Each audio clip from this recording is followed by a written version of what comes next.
뭔가 이상한 점을 하나 발견했습니다. 매년 수천 명의 사람들이 한국어 공부를 시작합니다. 하지만 몇 달이 지나면 대부분은 포기합니다. 한국어가 어려워서가 아닙니다. 처음부터 무엇을 해야 하는지 몰랐기 때문입니다. 반면에 완전한 초보에서 시작했음에도 불구하고 지금은 한국 드라마를 자막 없이 보고 한국인과 자신있게 대화할 수 있는 수준에 도달한 사람들도 있습니다. 그렇다면 이 둘의 차이는 무엇일까요? 지난 영상에서는 제가 한국어를 어떻게 배우기 시작했는지 그리고 어떤 교재와 자료를 사용했는지 모두 공유해드렸습니다. 아직 그 영상을 보지 않으셨다면 먼저 시청하시는 것을 추천드립니다. 이번 영상은 그 영상의 두 번째 편이며 영상 링크는 설명란에 남겨두겠습니다. 하지만 오늘은 제 경험만 이야기하는 것이 아닙니다. 만약 시간을 되돌릴 수 있다면 저라면 첫날부터 이렇게 공부했을 것이라는 계획을 여러분께 알려드리려고 합니다. 처음부터 한국어를 배우고 싶은 누구에게나 맞는 실용적이고 체계적인 계획입니다. 수많은 앱과 교재 사이에서 헤매지 않고 시간도 낭비하지 않을 수 있는 방법입니다.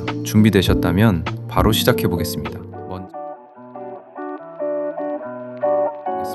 먼저 생각부터 바꾸세요. 어떤 앱을 설치하기 전에 또는 어떤 책을 사기 전에 그보다 훨씬 중요한 것이 있습니다. 여러분의 목표를 한국어를 배우는 것으로 두지 마세요. 왜냐하면 그 목표는 너무 크고 금방 지치게 만들기 때문입니다. 대신 한국어를 4가지 간단한 능력으로 나누세요. 읽기, 듣기, 말하기, 쓰기. 매일 이 4가지를 조금씩만 연습하세요. 그러면 어느 순간 여러분은 자신도 모르게 실력이 늘고 있다는 것을 발견하게 될 것입니다. 첫 달에는 무엇을 해야 할까요? 오늘 누군가가 저에게 와서 저는 완전 초보인데 처음부터 시작하고 싶습니다 라고 말한다면 저는 이렇게 말해줄 것입니다. 첫 달에는 유창함이라는 단어는 잊으세요. 긴 회화를 하려고 하지 마세요. 어려운 문법도 공부하지 마세요. 여러분의 유일한 목표는 탄탄한 기초를 만드는 것입니다. 가장 먼저 한글을 배우세요. 한글을 익힌 후에는 정확한 발음을 배우세요. 그리고 매일 사용하는 기본 단어들을 외우기 시작하세요. 하루에 50개를 외울 필요도 없고 30개도 필요 없습니다. 하루 10개에서 15개면 충분합니다.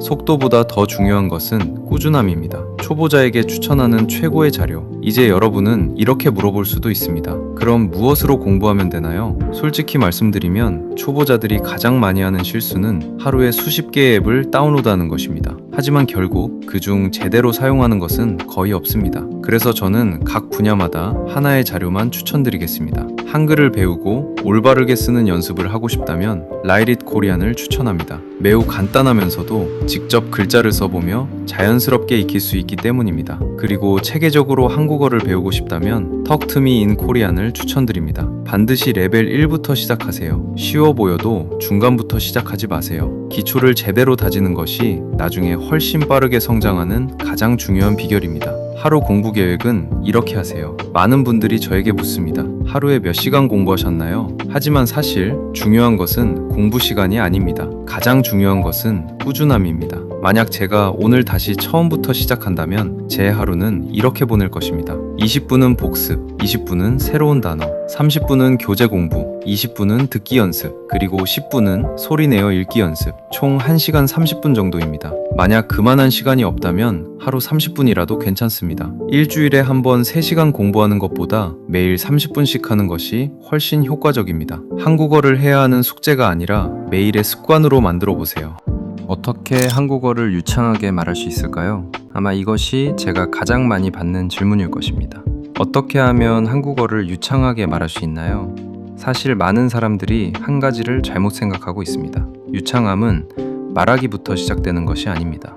유창함은 듣기부터 시작됩니다. 한번 생각해 보세요. 아기는 태어나자마자 말을 하지 않습니다. 먼저 수없이 듣고 또 듣고 그 다음에야 첫 마디를 말하기 시작합니다. 외국어도 똑같습니다. 그래서 여러분이 아직 초보라면 지금 말을 잘하지 못한다고 해서 걱정할 필요가 없습니다. 그것은 아주 자연스러운 과정입니다. 처음에는 말하기보다 듣기에 더 집중하세요. 매일 한국어를 들으세요. 처음에는 아무것도 이해하지 못해도 괜찮습니다. 그 시간은 절대 낭비가 아닙니다. 지금 여러분의 뇌는 단어 하나하나를 이해하려는 것이 아니라 한국어의 소리, 발음, 억양, 그리고 말하는 리듬에 익숙해지고 있는 것입니다.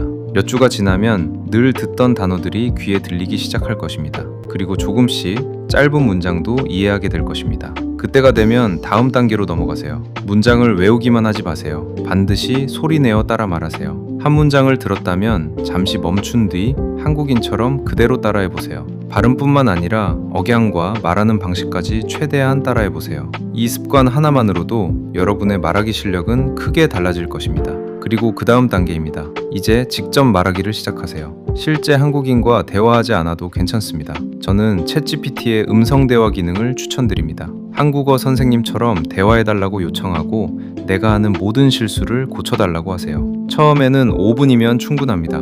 자기소개를 해보세요. 오늘 있었던 일을 이야기해보세요. 간단한 질문도 해보세요. 그리고 조금씩 대화 시간을 늘려가세요. 시간이 지나면 더 이상 머릿속으로 번역하지 않아도 한국어 문장이 자연스럽게 나오기 시작할 것입니다. 그것이 바로 진짜 유창함입니다. 유창함이란 어려운 단어를 많이 하는 것이 아니라 내가 아는 단어를 자연스럽고 자신있게 사용할 수 있는 능력입니다. 듣기, 제 한국어 실력을 가장 많이 성장시킨 비결. 오늘 누군가 저에게 한국어 실력을 가장 많이 늘려준 것이 무엇인가요? 라고 묻는다면 저는 망설이지 않고 이렇게 대답할 것입니다. 듣기입니다. 듣기는 책으로는 배울 수 없는 것들을 가르쳐 줍니다. 실제 발음, 자연스러운 억양, 한국 사람들이 실제로 말하는 속도, 그리고 언어의 흐름까지. 그래서 저는 여러분께 매일 10분에서 20분 정도라도 반드시 한국어를 들으시라고 추천드립니다.